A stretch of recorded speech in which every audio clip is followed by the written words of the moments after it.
கையை வச்ச மாதிரி இங்கே கையை வைக்கலான்னு முயற்சி பண்ணுறாங்க. நான் பலமுறை சொல்லியிருக்கேன், இங்கே நம்முடைய தமிழ்நாட்டு முதலமைச்சரை தொட்டால் அவர்களுக்கு ஷாக் அடிக்கும் அப்படின்ட்டு. ஒன்றிய அரசோடு நல்லுறவில் இருக்கின்ற அன்புமணி ராமதாஸ் அவர்கள் இந்த சாதிவாரி கணக்கெடுப்பை பாஜகவிடம் வலியுறுத்தி எடுக்க சொல்லணும். பிரித்தாளும் கொள்கையில் ஈடுபட்டு ஏதாவது ஆதாயம் அடையலாமா என்ற பாஜக திட்டம் போடுகிறது. அது ஒருபோது தமிழ்நாட்டில் நடக்காது. 1996 அதிமுகவுக்கு என்ன மக்கள் தீர்ப்பளித்தார்களோ அதே தீர்ப்பு தான் 2026 அடிக்க போகிறாங்க. திரு மோகன் பகவத் 6 முறை இல்லை 60 முறை வந்தாலும் தமிழ்நாட்டில் எந்த மாற்றமும் ஏற்படுத்த முடியாது. தமிழ்நாடு என்பது வேறு, பீகார் என்பது வேறு, தமிழ் மண் என்பது வேறு, பீகார் மண் என்பது வேறு. அங்கே இருக்கின்ற தட்ப வெப்ப நிலை வேறு, இங்கே இருக்கிற தட்ப வெப்ப நிலை வேறு. ஆகையால் ஆர்எஸ்எஸும் மோகன் பகவத்தும் தமிழ்நாட்டில் எதுவும் செய்ய முடியாது. தமிழ்நாட்டு மக்கள், தமிழர்கள் விபரமானவர்கள், எழுத்தறிவு பெற்றவர்கள், வரலாற்று பின்னணி உள்ளவர்கள், தமிழ் குடி மூத்த குடி என்பதை அவர் மறந்துவிடக்கூடாது.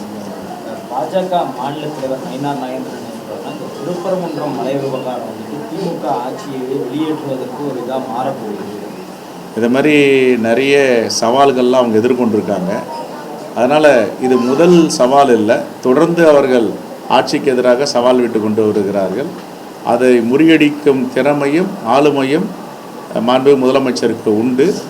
அவர் எல்லோரையும் கையை வச்ச மாதிரி இங்கே கையை வைக்கலான்னு முயற்சி பண்ணுறாங்க. நான் பலமுறை சொல்லியிருக்கேன், இங்கே நம்முடைய தமிழ்நாட்டு முதலமைச்சரை தொட்டால் அவர்களுக்கு ஷாக் அடிக்கும் அப்படின்ட்டு. ஆகையால் அவ்வளோ சுலபமாக வென்றெடுக்க முடியாது.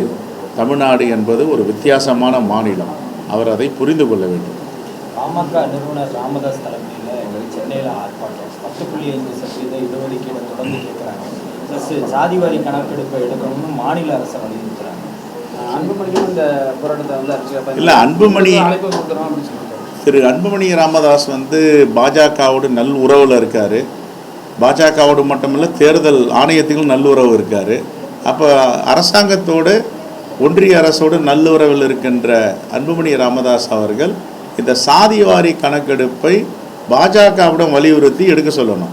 ஏன்னா மாநில அரசு சர்வே தான் செய்ய முடியும், சென்சஸ் எடுக்க முடியாது. இதெல்லாம் தெரிஞ்சு கூட இது மாதிரி அரசியல் செய்கிறது எந்த விதத்தில் சரின்னு தெரியல.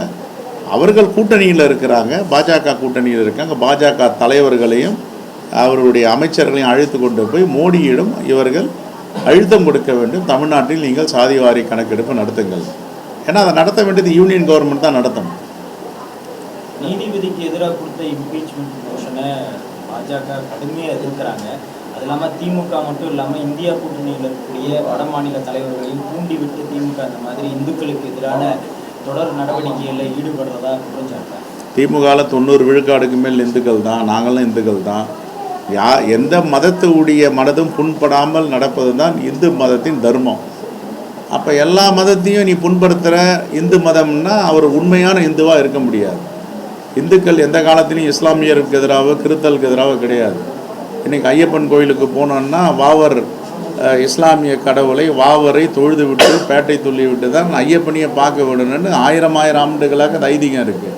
இதை போய் ஓவர் நைட்டில் வாக்கு அரசியலுக்காக, வாக்கு திருட்டுக்காக பாஜக இதை பயன்படுத்துகிறது. இது வன்மையாக கண்டிக்கத்தக்கது.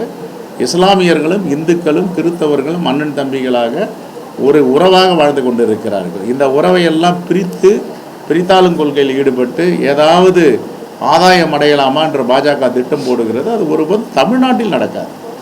ஆர்எஸ்எஸ்னுடைய விழாவில் அந்த நாம் தமிழர் கட்சி சீமான் கலந்து எதுக்காக கலந்துட்டார், ஏன் கலந்துட்டார்? சில சமயத்தில் இந்த பாசிசிஸ்ட் மதவாதிகள் இவங்கெல்லாம் எதிர்க்கிறன்றாரு. அது என்ன அமைப்பில் போய் கலந்துட்டார் எனக்கு சரியாக தெரியல, நான் பார்த்துட்டு சொல்கிறேன். அதிமுக தலைமையான கூட்டணி 210 தொகுதிகள் வெற்றி பெறும் எடப்பாடியார் பேசுகிறார். 1996 அதிமுகவுக்கு என்ன மக்கள் தீர்ப்பளித்தார்களோ அதே தீர்ப்பு தான் 2026 அடிக்க போகிறாங்க. நான் சொல்கிறது சரியாக இருந்தால் 5 சட்டமன்றத்துக்குள்ளே தான் வெற்றி பெற்றாங்க, 10 கூட எட்டலை. அந்த என்ன தீர்ப்போ அதே தீர்ப்பு தான் 2026 30 ஆண்டுகளுக்கு பிறகு அதிமுக கிடைக்க போகுது. ஏன்னா தமிழ்நாட்டு நலனுக்காக குரல் கொடுக்காத எடப்பாடி பழனிசாமி, தமிழ்நாட்டு நலனில் அக்கறை இல்லாத தமிழ்நாட்டுக்கு எதிராக செயல்படுகின்ற பாஜக அரசோடு உறவு வைத்து கொண்டிருக்கிறார். இதை எப்படி தமிழ்நாட்டு மக்கள் ஏற்றுக்கொள்வார்கள்? கல்விக்கான நிதியாக கொடுக்க மறுக்கிறாங்க. புதிய கல்வி கொள்கை திட்டமாக அதற்கு ஆதரவு தெரிவிக்கிறாங்க. எஸ்ஐஆரா அதற்கு ஆதரவு தெரிவிக்கிறாங்க. இந்த எஸ்ஐஆரால் எல்லாரும் தற்கொலை செய்துக்கின்ற அளவிற்கு சங்கடங்கள் இருக்குது, துன்பங்கள் இருக்குது, துயரங்கள் இருக்குது, வேதனைகள் இருக்குது. எல்லோரும் எதிர்க்கிறாங்க நாடே. ஆனால் அதிமுக மட்டும் அதை வரவேற்கிறது. என்ன காரணம்? பாஜகவுடைய மவுத் பீஸாக இருக்காங்க. ஜிஎஸ்டியாக ஆதரிக்கிறாங்க, உதயமின் திட்டமாக ஆதரிக்கிறாங்க. அப்படின்னா அதிமுக உண்மையான அதிமுக இப்பொழுது இல்லை. அம்மையார் ஜெயலலிதா இருக்கும் போது எல்லாத்தையும் எதிர்த்தாங்க. உதயமின் திட்டத்தில் கையொப்பமிட்டால் மின்சார வாரியம் ஒன்றிய அரசு கட்டுப்பாட்டுக்குள்ளே போய்டும் தெளிவாக இருந்தாங்க. ஜிஎஸ்டியில் கையொப்பமிட்டால் நமக்கு கிடைக்க வேண்டிய உரிய வரி அதிகாரம் போய்டும்னு நினச்சாங்க. நீட்டுன்னா குழந்தைகள் தற்கொலை பண்ணி கொள்வார்கள், யூனிஃபார்ம் சிலபஸ் கிடையாது, நான் கையெழுத்து போட மாட்டேன்னாங்க. ஆனால் எல்லா உரிமைகளையும் தாரவாரத்தை கொடுத்துட்டு பாஜகவுடைய முகமாக இருக்கிற எடப்பாடி பழனிசாமி அவர்கள் எப்படி போய் வாக்கு கேட்க முடியும்? ஆகையால் 96 அதிமுக என்ன தீர்ப்பளித்தாங்களோ அதே தீர்ப்பு தான் 30 ஆண்டுகளுக்கு பிறகு 2026 தமிழ்நாட்டு மக்கள் தீர்ப்பளிக்க போகிறாங்க. உள்துறை அமைச்சர் அமித்ஷா என்ன சொல்லியிருக்காங்க ஒரு பொதுக்கூட்டத்தில், பீகாரை வந்து நாங்கள் வின் பண்ணிட்டோம், அடுத்து தமிழ்நாடு தான் அப்படின்னு தமிழ்நாடுக்கு வருவோம், தயாராக இருங்க. இதே மாதிரி தான் 2021 தேர்தலில் சொன்னார். 400 தொகுதிகளை வெற்றி பெறுவோன்னு சொன்னார் மோடியும் அவரும். பாஜக ஆட்சின்னாரு. ஆனால் இந்திய மக்கள் பாஜக ஆட்சியில் உங்களுக்கு கூட்டணி ஆட்சி தான் கொடுப்போம் அப்படின்னு கொடுத்துருக்காங்க. அதே போன்ற தமிழ்நாட்டை வந்து அவங்க குறைச்சி மதிப்பிடுறாங்க பாஜக. தமிழ்நாட்டு மக்கள் என்ன எதை வேணாலும் கேட்டுக்குவாங்க, அவர்களை எளிதாக ஏமாற்றி விடலாம். ஒருபோதும் தமிழ்நாட்டு மக்களை பாஜகவும் அதிமுகவும் ஏமாற்ற முடியாது, தெளிவாக இருக்காங்க. இந்தியா கூட்டணிக்கு வந்து வேறு கட்சிகள் இணைய போயிருப்போம். ஏன்னா நயினார் நாயகன் என்ன சொல்கிறாருன்னா, இந்தியா கூட்டணிக்கு இன்னும் பல கட்சிகள் தமிழகத்தில் இணைய போகுது, மிகப்பெரிய வெற்றியை நாங்கள் 2026 பெற போகிறோங்கிறாரு. இந்தியா கூட்டணியுடைய செயல்பாடு எப்படி இருக்குது வருகின்ற தேர்தல்? 2021 சட்டமன்ற தேர்தலுக்கு பிறகு இவங்க ரொம்ப காத்துட்ருக்காங்க, யாராவது சேருவாங்களான்னு. இன்னும் ஒரு கூட்டணி கட்சிகள் கூட அங்கே போய் சேர்ந்ததா இல்லை.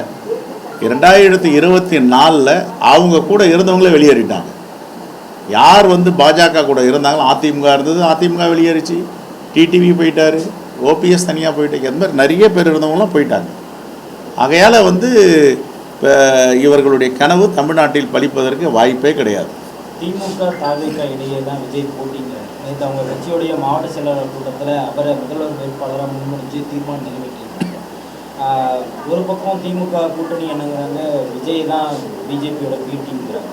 ஆனால் இப்போ கூட்டணி வர்றதுக்கான வாய்ப்பு இல்லாத சூழ்நிலை. பொறுத்திருந்து பார்ப்போம். இன்னும் ஒரு தெளிவு இல்லை, அதில் தெளிவு வரும், வந்த பேர் நம்ம பேசுவோம். தேங்க்யூ. அந்த விருப்ப மனு எல்லோரும் இது வரைக்கும் 100க்கு மேற்பட்டவர் விருப்ப மனு கொடுத்துருக்காங்க. இன்னும் இந்த மாத இறுதிக்குள் கொடுக்கணும்னு சொல்லியிருக்கோம். எல்லா மாவட்டத்திலும் இது மாதிரி வாங்குறாங்க. ஆயிரக்கணக்கான விருப்ப மனுக்கள் தமிழ்நாடு முழுவதும் வந்துருக்கு.